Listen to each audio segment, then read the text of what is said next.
Well, I want to talk about this. I want to talk about a few other things, some current events. I always love your take on things that are happening in the world, in politics here on the home front. But right here, this is an article you wrote for Town Hall on the 26th of August here.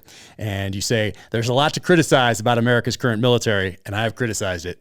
But there's another problem no one seems to want to talk about, and it's scary as hell. The United States is not ready for the kind of war we are seeing played out in Ukraine, a peer-to-peer conventional fight that is rewriting the rules of what we thought war was supposed to be. And with leadership in the White House sitting in a rocking rocker, staring slack-jawed at Matlock reruns, we are not in a position to fix what will mean defeat in our next war. I do not think we were ready for a high-intensity conventional peer-to-peer battle. We spent a lot of time doing counterinsurgency, and I think a lot of our I think we failed to learn a lot of lessons. I think we needed to stop listening to trendy guys at the War College and start listening to guys like, I don't know, Julius Caesar, who knew a little about crushing insurgencies among the local tribesmen. But I'm watching videos of drones all over the place. And a lot of this stuff is essentially homemade. I'm looking at the vehicles. The vehicles kind of have homemade drone defeat systems. They are using the kind of improvisation that we used to use to win wars, right? They are, I think of the guys in Vietnam who said, wait a minute, the M250 Cal, that's a pretty accurate weapon. What if I stuck a scope on it and fired one shot at a time? Maybe that's a good sniper weapon.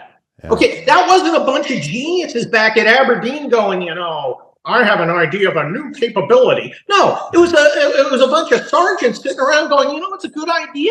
Let's try this. And that's what they're doing in Ukraine. That's where this drone stuff has come. A lot of it's off the shelf, and we just don't have that capability. I mean,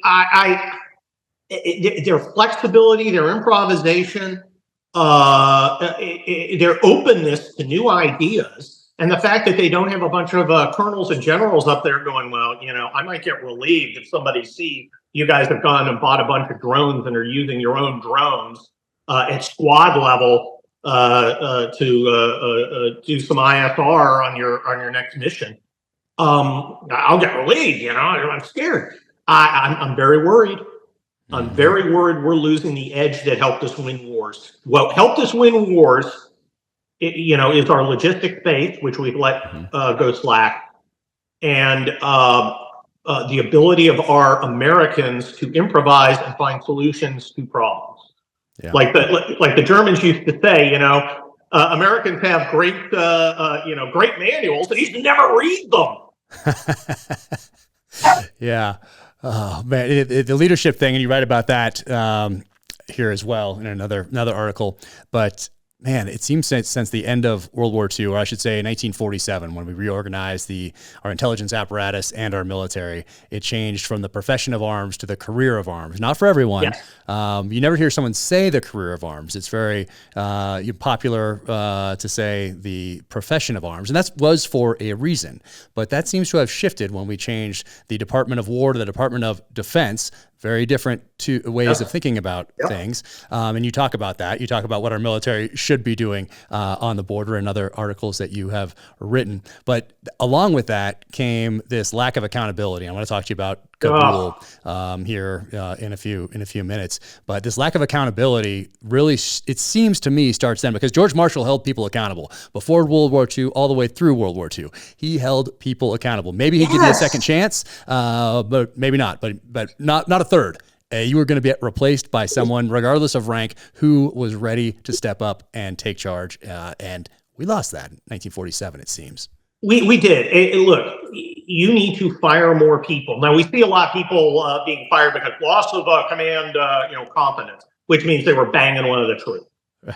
Almost in it. Or in some cases, colluding with contractors, taking money, which is... And of course, none of these guys ever go to jail, which drives me crazy. Did you see the new Fat Leonard stuff that came out over the last few months? The Fat Leonard thing in the Pacific, and there's a new book. Craig Whitlock has a new book out called Fat Leonard, and talks about all that. I just saw recently that everybody that because of prosecutorial misconduct, is that how you say?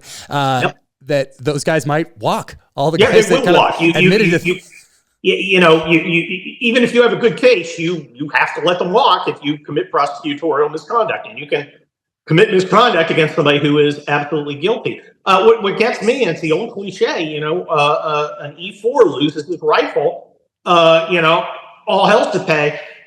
You lose Bagram, you get promoted. Mm-hmm. I mean, my God, I on the lawyer side, I represented one of the families of one of the Marines briefly. Mm-hmm. I was there because the day they did a report on what happened at the ground level, battalion level, they pushed out a Marine colonel to all the families. The family asked me to be there, and I grabbed another ex-colonel who's a lawyer. We showed up wearing suits. And of course, there's two lawyers sitting there, and the Marine colonel was not happy to see us. And then we mentioned, oh yeah, we're also both former battalion commanders, and he was like doubly unhappy to see us. Wow. But he briefed the families on what they told him to brief. And there were a couple takeaways from that. The first question I had was, why were there no dead officers? And he said, that is a great question. Let me show you where the officers were. There was a platoon leader 20 meters away. He was wounded. Company commander 50 meters away. He was wounded. Battalion commander was 80 meters away. He was wounded. Okay, good. They were in the right place. They were leading their troops. But what I saw was an absolute disaster. They were allowing American troops to mix with unvetted Afghans, and a lot of them. They had, Jack, my freaking battalion could have planned over a weekend a better operation than that cluster. Even if we were stuck at Kabul airport, we could have built infrastructure that would have kept people separate, our troops separate from masses of the Afghans. You'd always be exposed to some. We could have done a whole bunch of things. And the leadership didn't do it, and the leadership hasn't been held responsible. But I want to shout out to those Marines. They didn't falter. They didn't hesitate. They were right there doing the job they were given. The young Lance Corporal, whose family I represented, was the closest to the bomber. And the performance of the battalion after the attack, because we saw the drone footage, and none of this is classified, I can tell you. Superb. They reacted exactly right. So we should, people don't, we support our troops. People don't understand the fantastic job those young Marines, and there were Navy and there was some Army too, did at Abbey Gate. It was really an incredible job. They were put in a possible position. Who was fired over it? No one. No one. No one has paid any price for that. They've just gone on to future disasters. You cannot have a functioning system if you don't have a system of accountability. Okay, they are in terror that they will actually accidentally use the wrong pronoun for some gender confused weirdo in a skirt with a mustache. But